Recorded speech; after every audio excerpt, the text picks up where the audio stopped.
السلام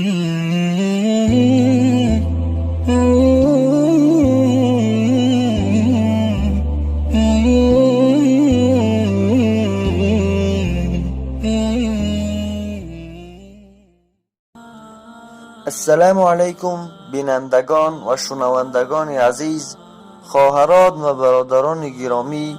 گاه خداوند میخواهد با دست تو دست دیگر بندگانش را بگیرد. وقتی دست را با یاری بگیری، بدان که دست دیگرت در دست خداوند است. دوستان عزیز، میخواهم در مورد صدقه دادن و کمک کردن به دیگران یک داستان زیبا و آموزنده را تقدیم شما کنم. میگوید در یک از خیابان‌های قاهره زن 50 فونت مصری گم نمود. زن در کوچه به کاغذ نوشت. در خیابان با گوشه آویخت. چونین متن جای داده شده بود: من 50 فونت را در این خیابان از دست دادم. برای کسانی که پیدا می نمایید، خواهشمندم به این نشانه برگردانید. زن پس از جای دادن نشانه در زیر چنین نوشت: من نفقه خور هستم و به آن نیاز دارم، گرچه آن مبلغ برای خریداری نان نیز کفایت نمی کند. جوان بعد از دیدن این اعلان از جیب خود 50 فونت مصری را گرفت و به جایی که زن زندگی میکرد رهسپار شد. پس از رسیدن به نشانه و پیشنهاد 50 فونت مصری، زن به اختیار گریه نمود. زن گفت: ای جوان خوب، شما 12ام شخص هستید که با پول به نزد من آمده میگوید که آن را پیدا نموده اید. جوان تبسم نمود، به لیفت نزدیک شد. پیرزن جوان را جیغ زده گفت: پسرم، اعلان را کرد نگیرید. من یگان مقدار پول گم نکردم. شکر خدای پاک که در این جامعه باز هستند آنهای چشم می پوشند و خیر می نمایند. گر کنی خیر به دست خویش کن، خیر خود را وقف هر درویش کن. یک درم کان را به دست خود دهند، به بود زان کز پی او صد دهند.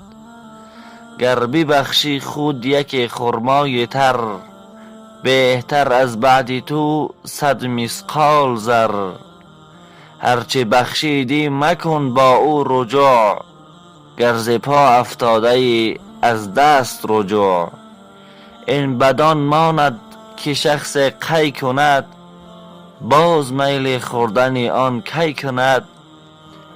با پسر گر چیزک بخشید پدر، میرسد گر باز گیرد از پسر. ای پسر با مال و زر شادی مجوی، آنچه کس را داده ای دیگر مگوی.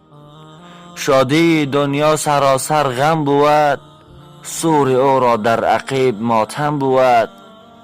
امر لا تفرح ز دنیا گوش دار، جای شادی نیست دنیا هوش دار. شادمان را ندارد دوست حق، این سخن دارم ز استادان سبق. گر فرح داری ز فضل حق رواست، لیک از دنیا فرح جستن خطاست. ای پسر با محنت و غم خوی کن، روی دل را جالب دلجوی کن. دوستان عزیز و تماشابینان گرامی، برای آنکه وقت قیمت خود را دریغ نداشته با ما بودید، از شما تشکر میکنم و از کسانی که در کانال ما آبونه شده اند منت داریم و از کسانی که در کانال ما آبونه نشده اند خواهش میکنم که در کانال ما آبونه شوید. وعده میدهیم که با کمک خداوند مهربان نوارهای جالب و مفید را تقدیمتان خواهیم کرد. و همچنین از شما خواهش میکنم که فکر و اندیشه هایتان را در مورد این ویدیو در کامنتری بنویسید. خداوند یار و مددگارتان باشد. والسلام علیکم و رحمت الله و برکاته.